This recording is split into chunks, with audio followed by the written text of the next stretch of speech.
Hello and welcome to another Revised Common Lectionary daily reading. My name is Brandon Waite, and these are today's readings. Our first reading for today comes from Psalm 92, verses 1 through 4 and 12 through 15.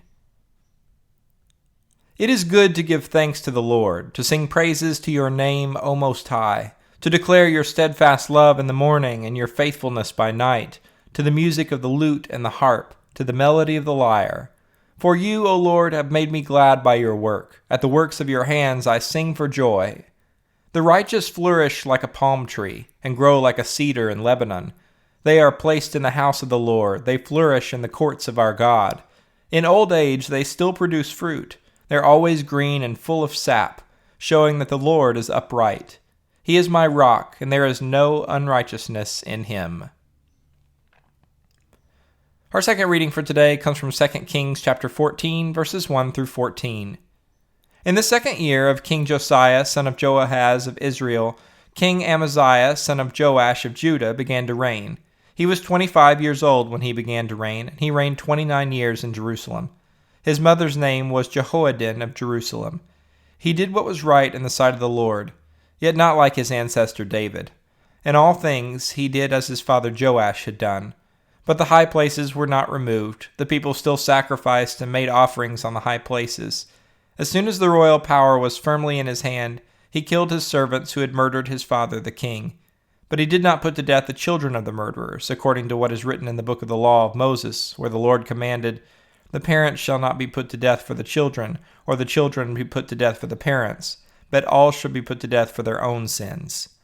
He killed 10,000 Edomites in the valley of Salt and took Selah by storm. He called it Joktha-El, which is what its name is to this day. Then Amaziah sent messengers to King Jehoash of his son Jehoahaz, son of Jehu of Israel, saying, "Come, let us look at one another in the face." King Jehoash of Israel sent to King Amaziah of Judah, saying, "A thorn bush on Lebanon sent to cedar on Lebanon, saying, 'Give your daughter to my son for a wife.' But a wild animal of Lebanon passed by and trampled down on the thorn bush. You have indeed defeated Edom, and your heart has lifted you up. Be content with your glory and stay at home. For why should you provoke trouble so that you fall, you and Judah with you?" But Amaziah would not listen. So King Jehoash of Israel, he and King Amaziah of Judah faced one another in battle at Beth-Shemesh, which belongs to Judah. Judah was defeated by Israel. Everyone fled home. King Jehoash of Israel captured King Amaziah of Judah, son of Jehoash, son of Amaziah, at Beth-Shemesh. He came to Jerusalem and broke down the wall of Jerusalem for the Ephraim gate at the corner gate, a distance of 400 cubits. He seized all the gold and silver and all the vessels that were found in the house of the Lord and in the treasuries of the king's house, as well as hostages. Then he returned to Samaria. Our final reading for today comes from Mark chapter 4, verses 1 through 20. Again he began to teach beside the sea. Such a very large crowd gathered around him that he got into a boat on the sea and sat there, while the whole crowd was beside the sea on the land. He began to teach them many things in parables, and in his teaching he said to them, "Listen, a sower went out to sow. And as he sowed, some seed fell on the path, and the birds came and ate it up. Other seed fell on rocky ground where it did not have much soil, and it sprang up quickly, since it had no depth of soil. And when the sun rose, it was scorched, and since it had no root, it withered away. Other seed fell among thorns, and the thorns grew up and choked it, and it yielded no grain.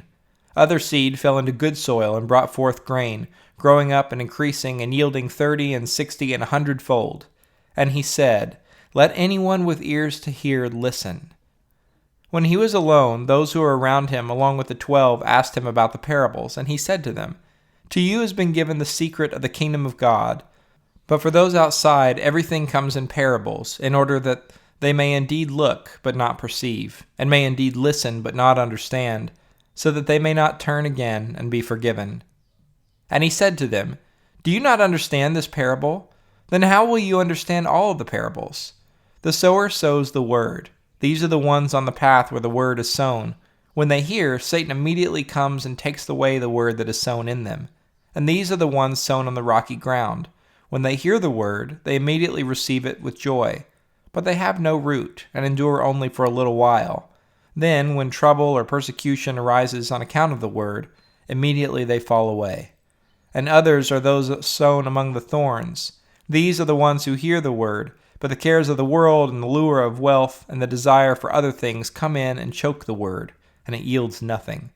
And these are the ones sown on the good soil. They hear the word and accept it and bear fruit, 30 and 60 and 100-fold. This is the word of the Lord.